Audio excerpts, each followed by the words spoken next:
사랑하는 자들아, 내가 이제 이 둘째 편지를 너희에게 쓰노니 이 두 편지로 너희의 진실한 마음을 일깨워 생각나게 하여 곧 거룩한 선지자들이 예언한 말씀과 주 되신 구주께서 너희의 사도들로 말미암아 명하신 것을 기억하게 하려 하노라.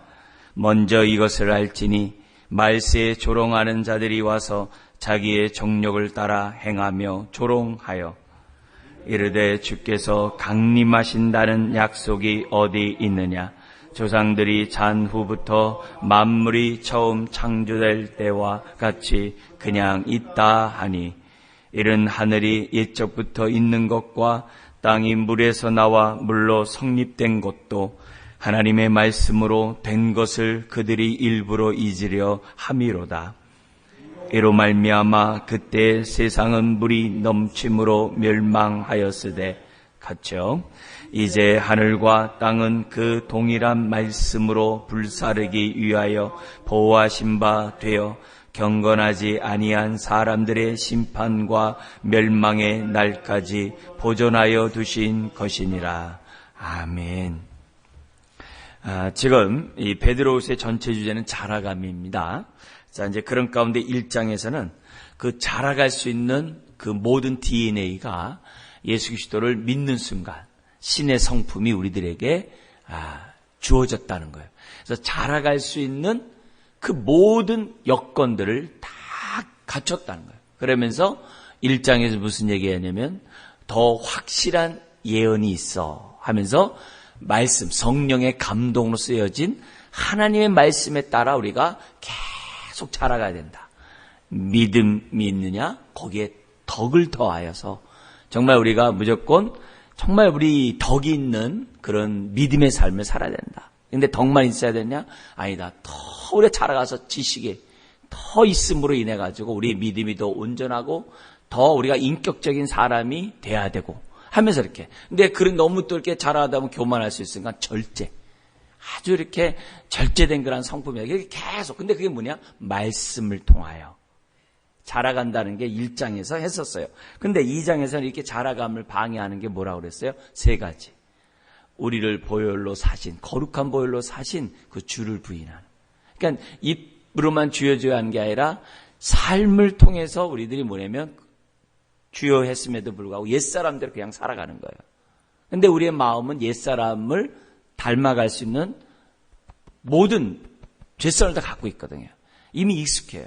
그래서 제가 지난번에 말씀드렸듯이 이게 담배 피다 끊는 사람은 저 100m에서 누가 담배 피는 흉내만 내도 냄새가 맛있대요. 이렇게 막 못 참겠대요. 그런 얘기를 하더라고요. 그러니까 뭐냐면 이미 우리들에게는 이렇게 죄를 지을 수 있는 그게 아주 최적화된 옛사람이 있거든요. 근데 우리들이 뭐냐면 정말 주님을 믿는다고 한다면서 주를 부인해요. 이건 물론 이 거짓 선생들은 애당초 부인한 사람들이고 그를 따라가는 자들이 교회 안에 있으니까 편지를 쓴 거잖아요. 근데 그 따라가는 사람들의 그런 겉으로 드러난 주를 부인한 사람들의 그 열매가 뭐냐? 그게 호색과 탐심이라는 거예요. 그리고 어제도 봤듯이 이제 그게 가장 주된 거고 질서를 무시하는 가운데 남을 비방하는 거. 비방하는 것 굉장히 조심해야 된다는 것을 우리들에게 이제 보여줬어요. 그러면서 이제 3장에서는 우리가 이렇게 자라가는 데서 채찍질이 있어요. 이 채찍질이 있는데 이 자라가는 채찍질이 뭐냐면 재림이라는 거예요. 재림. 재림을 우리들이 바라볼 때 우리는 뭐냐면 빨리 자라가야 되겠다. 왜? 재림이 있다고 하는데 신랑 오시는 주님을 준비를 해야 되잖아요. 그 준비가 뭐냐? 주님을 닮은 모습이라는 거예요. 근데 닮는 게 뭐냐? 그게 자라감이라는 거예요. 그러니까 자라감의 목표는 신의 성품이 나를 통해서 온전해지는 거. 그게 자라감이거든요. 그러니까 자라감은 머리가 자라가는 게 아니라 주님을 닮아가야 한다는 거예요. 하나님의 형상이 우리들의 모습 속에서 회복돼야 되고 나타내야 한다는 것이 지금 뭐냐면 성경의 주제고 지금 베드로후서가 우리들에게 가르쳐주는 그런 모습이라는 거예요. 그래서 나로 하여금 지금 내가 지금 얼만큼 자라가고 있는가? 지금 자라가는데 정말 믿음의 덕의 지식을 절제의 경건을 지금 막 공급하고 있는가? 정말 그러면서 하나님의 그 공급하심 1장에서 그런 자에게 하나님이 주시리라 그랬잖아요. 공급해 주신다고 그랬잖아요. 그러니까 그런 모습이 나에게 있는가? 그걸 평가할 수 있는 내용이 뭐냐면 재림은 얼만큼 내가 사모하느냐. 거기에 정비례해요. 그래서 내가 재림을 그만큼 사모하면 자라가기 힘쓰는 사람이고, 재림에 대해서 내가 관심이 없으면 난 자라가기를 멈춘 사람이고, 무관심한 사람이고, 근데 무관심으로 끝나는 게 아니라 우리는 2장과 같이 옛사람으로 다시 이렇게 돌아가기 쉬운 저와 여러분들이라는 거죠. 그러니까 이 부분을 항상 우리들이 잊지 말고 재림에 대한 이런 생각을, 그래서 제가 제 아들 이름을 강현이라고 한 이유도 재림을 자꾸 잊어버리니까, 그 당시에, 그러니까 잊어버리니까 뭐냐면은 차가 오면 기다리면서도 재림 생각해야지 이렇게 했는데도 자꾸 잊어버려요. 차가 오면 주님 다시 오실 주님 생각해야지. 그게 이제 막 마음 먹고 왔던 그런 모습이거든요. 근데 자꾸 잊어버리니까 어떻게 하면 아예 우리는 강자 돌림이었으니까 거기다 강림 하면 목회자 아들 그러면 벌써 애들 그 말 이렇게 손가락질 그런 게 많이 있었거든요, 그 당시에. 림 하자니 좀 애가 너무 부담 가질 것 같고. 그래서 가만히 보니까 이제 나타날 현 이게 있는 거예요.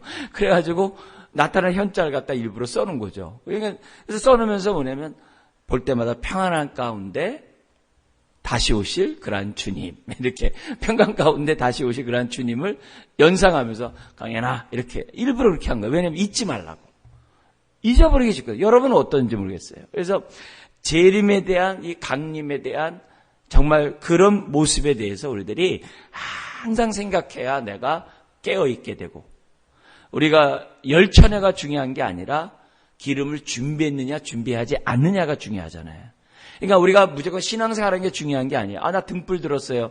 근데 이게 꺼져가요. 그렇게 하면 안 되는 거거든요. 우리는 항상 등불을 갖다가 준비할 뿐만 아니라 이 활발 타오르는 기름이 있어야 되는 거거든요. 그러니까 그런 의미에서 우리들이 슬기로운 다섯 처녀처럼 되려고 하려면 다른 게 없고 재림을 항상 생각해야 되네.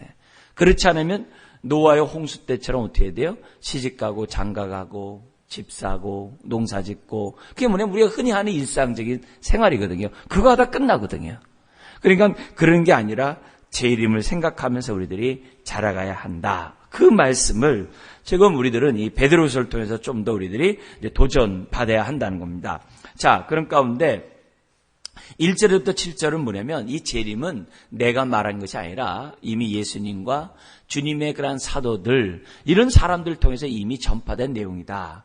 더구나 예수님이 재림을 얼마나 많이 얘기했습니까? 여러분 성경에서요 25절마다 한 번 나오는 게 재림이에요. 우리가 이 재림에 관한 이 말씀, 다시 오심에 대한 이 말씀은 한 2400번 정도 나와요. 근데 사랑, 우리가 흔히 말하는 믿음, 이런 얘기들은요 700번 정도밖에 안 나와요. 그러니까 절대적으로 제일 많이 나오는 단어가 재림이에요. 강림이에요. 다시 오심이에요. 근데 그 많은 그 말씀에 대해서 그냥 그렇게 했음에도 불구하고 재림에 대해서 우리가 생각지 않고 그냥 넘어갈 때가 참 많다는 거예요. 근데 1절 7절까지 내용은 뭐냐면 재림은 이미 말씀한 거기 때문에 나는 그 재림에 대해서 기억나고 생각나게 하는 자다라고 하면서 지금 이 말씀을 지금 계속 쓰고 있어요. 그래서 자기는 생각나게 하기 원한다고 1장에서도 얘기했는데 3절에 똑같이 나와요. 그리고 8절부터 13절까지는 재림의 시기와 징조에 대해서 구구절절히 설명을 해요. 그러면서 14절부터 18절까지는 이 재림이 분명하다면 저와 여러분들은 재림을 준비하는 삶을 살자. 즉 자라가자. 다시 오실 재림이 분명하다면 거기에 대해 준비해야 될 것이 아니냐. 그게 이제 14절부터 18절까지가 이렇게 또한 행동으로 우리들에게 이제 5가지를 이제 설명하고 있어요. 자, 그런 가운데 이제 1절에 나와 있는 내용을 보면 이겁니다. 사랑하는 자들아, 내가 이제 이 둘째 편지를 너에게 쓰노니 이 두 편지로, 여기서 둘째 편지지만 우리 첫 번째 편지도 있잖아요. 두 편지로 너희의 진실한 마음을 일깨워 생각나게 하며, 베드로전서 1장에서도 우리가 산소망을 갖지 않냐, 다시 오실 주님에 대한 산소망을 가졌으면은 3가지 했었잖아요. 거룩하라, 우리가 나그네처럼 살아라, 피차 사랑하라. 베드로전서 1장에서 얘기했잖아요. 우리가 정말 재림을 생각하면서 왜? 재림이 있어야 우리들의 신앙이 완성이 되잖아요. 그러니까 재림을 생각하는 사람들은 이 땅에서 세 가지 동사를 얘기했잖아요. 우리 부정과거로 해가지고서 지금 우리가 거룩하라. 근데 그게 부정과거로 써있다 그랬어요. 부정과거는 뭐냐면은 매일매일 거룩하라는 그런 개념보다 더 강해요. 군대 용어예요. 지금 당장 해라. 이런 단어거든요. 그러니까 그런 모습을 앞에서 했었단 말이에요. 지금 여기 뭐냐면 3장에서도 똑같아요. 재림에 관한 이 말씀은 다른 게 아니라 뭐냐면은 이미 있는 것인데 너희의 진실한 마음을 일깨워 생각나게 하여. 그러니까 오늘 제가 지금 다시 지금 그 재림에 대한 얘기는 뭐예요? 지금 또 생각나게 하는 거거든요. 자, 근데 여기 사용한 진실한 마음이라는 이 단어가 성경에 굉장히 많이 나와요. 왜냐면 그 당시에 많이 사용했던 단어예요. 여기 진실한 마음이 그 사람 정말 진심으로 이렇게 우리들이 생각하기가 쉬워요. 근데 여기 나오는 이 진실한이라는 단어는 태양의 빛이라는 단어와 이렇게 시험마다는 단어가 합친 단어예요. 이 단어 자체가. 그래가지고 옛날에 우리 어렸을 때 보면 항아리 같은 거 사시잖아요. 그러면 항아리 사다 보면 어떻게 되면 항아리가 손에 딱 든 다음에 이렇게 태양을 비춰서 이렇게 돌려보잖아요. 땜방질 했나 아니면 이렇게 어디 좀 흠이 있나 하면서 이렇게 보고 이렇게 우리가 항아리를 샀잖아요. 지금 뭐 항아리보다도 뭐 이런 거 안 사지 않습니다만 옛날에 그 단어예요. 어떤 물건이 있으면 태양에 비춰봐가지고 흠이 있나 없나 이렇게 쳐다보듯이 쳐다보다는 단어거든요. 거기서 보면 어디서 그래서 나와서 우리 성경에서 뭐냐면 순수한, 순결한 이런 단어로도 번역이 많이 돼요. 그러니까 우리들이 정말 예수 그리스도를 믿고 정말 주님의 은혜를 덧입은 사람들은 어떤 마음이 돼야 되는 거예요? 순수한 마음이 돼야 되는 거예요. 진실한 마음이 돼야 돼요. 하나님이 보실 때 흠과 점이 없는, 책말 것이 없는 그런 사람이 돼야 한다고 하는 이런 단어가 지금 여기 기록되어 있는 거예요. 그래서 보혈의 피가, 거룩한 보혈의 피가 저와 여러분들로 하여금 진실한 믿음을 갖게 하고 진실한 마음을 갖게 한다고 하는 것이 지금 여기 안에 딱 들어가 있어요. 근데 이 마음을 지금 어떻게 해야 돼요? 일깨워 생각나게 하는 거예요. 그러니까 우리가 오늘도 이 새벽에 주 앞에 나와서 우리가 항상 여러분 처음에 나올 때 무슨 기도 하겠어요? 저는 뭐냐면 올 때 처음 예배하면은 항상 하나님 보혈로 저를 정결케 하시고 오늘 이 예배가 하나님 앞에 상달되게 하시고 또 하나님 말씀을 잘 전할 수 있는 자가 될 수 있도록 은혜를 주세요. 이렇게 기도를 하거든요. 항상 기도할 때 제일 먼저마다 보혈의 능력을 힘입어 오늘도 보좌 앞에 나아갑니다. 하나님 용서하시고 깨끗게 하시고 이 진실한 마음이 살아나게 해주세요. 순수한 마음이 살아나게 해주세요. 이렇게 기도를 하잖아요. 지금 그런 모습을 지금 우리들에게 지금 가르쳐주고 있는 거예요. 그래서 너희의 진실한 마음을 일깨워 생각나게 하여 곧 거룩한 선지자들이 예언한 말씀과 주 되신 구주께서 너희의 사도들로 말미암아 명하신 것을 기억하게 하려 함이라. 그러니까 이미 거룩한 선지자들이 많이 했잖아요. 구약에도 했고 뭐 많이 했잖아요. 그뿐만 아니라 예수님과 그의 사도들이 이때 이 사람들은 예수님 못 봤으니까 그 부활의 목격자 다시 오시마 말씀하신 그 주님의 그 사도들이 지금 전하는 그런 말씀을 받는 자들 아니에요? 그러니까 이런 자들을 통해서 지금 뭐예요? 기억나게 하려 합니다. 오늘도 목회자는 어떤 사람이에요? 생각나고 기억나게 하는 자죠. 네. 그래서 목사가 자꾸 다른 얘기하는 게 아니라 성경에 있는 말씀만을 지금 대언하려고 하는 이유는 이 말씀 때문에 그래요. 목회자가 얘기한다 그러면 할 얘기가 얼마나 많겠어요. 이런 얘기 저런 얘기 할 얘기가 얼마나 많겠어요.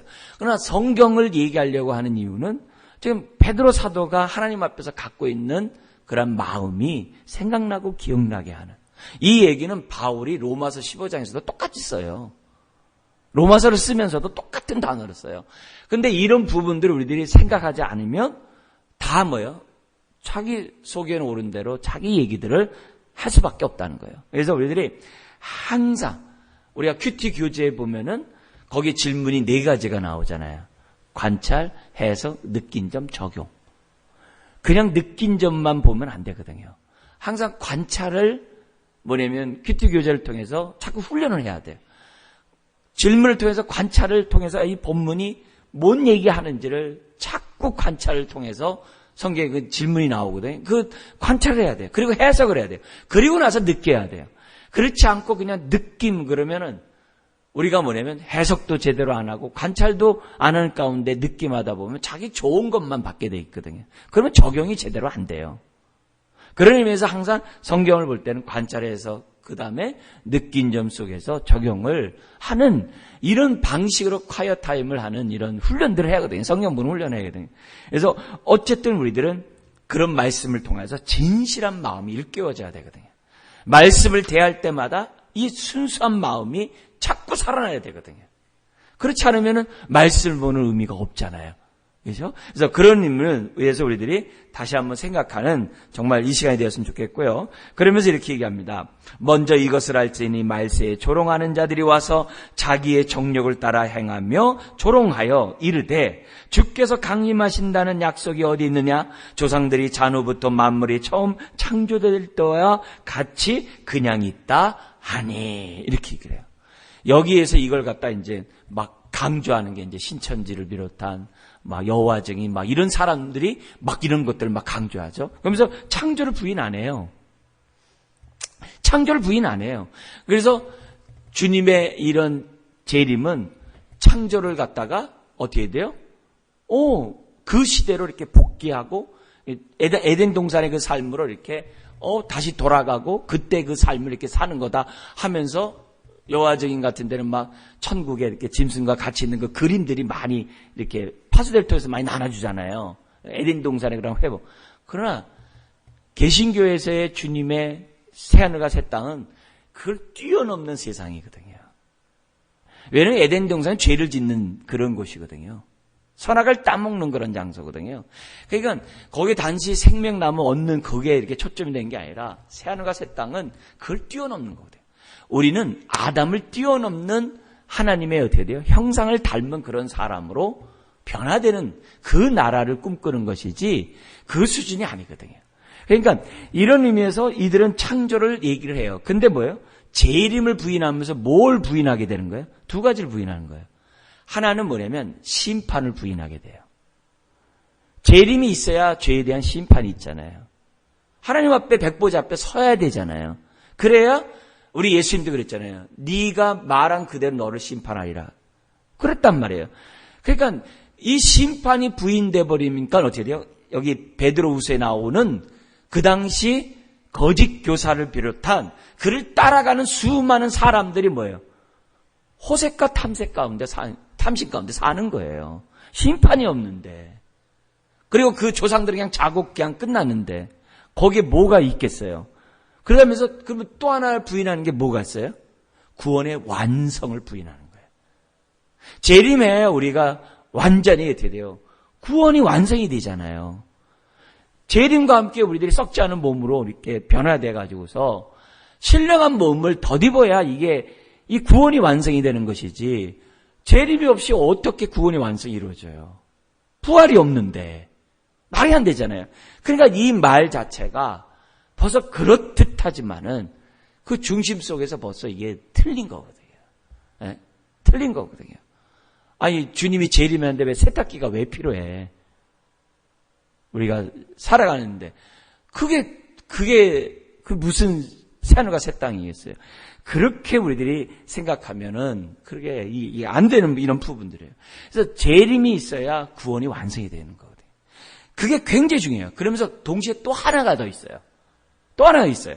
그게 뭐냐면은 지금 이단 때문에 우리가 쓰기가 참 이게 이단들이 좋은 거 다 가져갔잖아요. 그게 신천지가 남은 거예요. 새하늘과 새 땅이 남아 있는 거거든요. 새로운 삶, 영원히 주님과 한 몸을 이루는 그런 복된 삶이 우리들에게 남아 있는데 그런 삶의 출발점이 된 거예요. 그래서 우리는 장례식 때 발인 예배 드리잖아요. 발인이란 얘기가 이제는 천성을 향해 지금 간다는 거거든요. 새롭게 영원한 세상이 시작된다는 거에 대한 그런 의도로서 발인 예배를 드리는 거거든요. 이별 예배가 아니라 우린 발인 예배를 드린단 말이에요.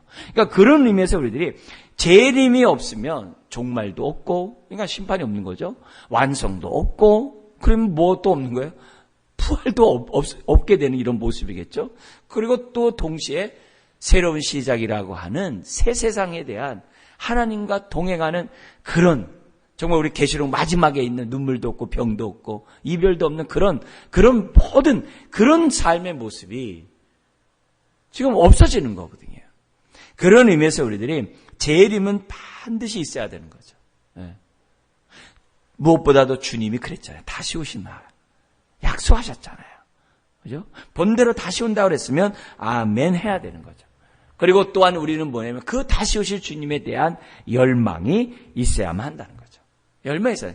그래서 한때는 뭐냐면 1900년도 마지막 때에는 너무나도 이 과학 문명이 막 이제 막 발달되고 막 이성이 막 신이 되는 게 절정을 이루고 과학이 막 나오고 과학주의가 막 하고 막 그러니까 1900년도 막 이 초창기까지 후천년선이 인기였어요. 유토피아가 곧 오리라 해가지고서 천년왕국이 바로 지금 뭐예요? 계속 이 땅에서 뭐냐면 지속되리라 하면서 있잖아요. 그게 굉장히 강조됐었어요. 과학이 발달. 근데 1차, 2차 세계전이 일어나면서 완전히 박살나버린 거예요. 그 역사적으로. 그러니까 사람들이 그런 모습 속에서 지금 뭐예요? 여전히 그냥 어떻게 돼요? 창조될 때와 같이 그냥 있다. 이런 얘기들이 막 부각돼서 있었던 한때도 있었어요. 자, 그런데 여기 그 다음 부분 뭐냐면 5절에 이는 하늘이 옛적부터 있는 것과 땅이 물에서 나와 물로 성립된 것도 뭘로 됐다고 그래요? 하나님의 말씀으로 된 것을. 이게 중요한 거예요. 초점이. 하나님의 말씀으로 된 것을 그들이 일부러 잊으려 함이로라. 이미 창세기 1장에서 하나님의 말씀으로 되셨잖아요. 말씀. 그런 것처럼 이로 말미암아 그때 세상은 물이 넘침으로 멸망하였으되 노아 용수 때 이제 7절이죠. 하늘과 땅은 그 동일한 말씀으로 똑같아요. 초점은 이 하나님의 말씀이에요.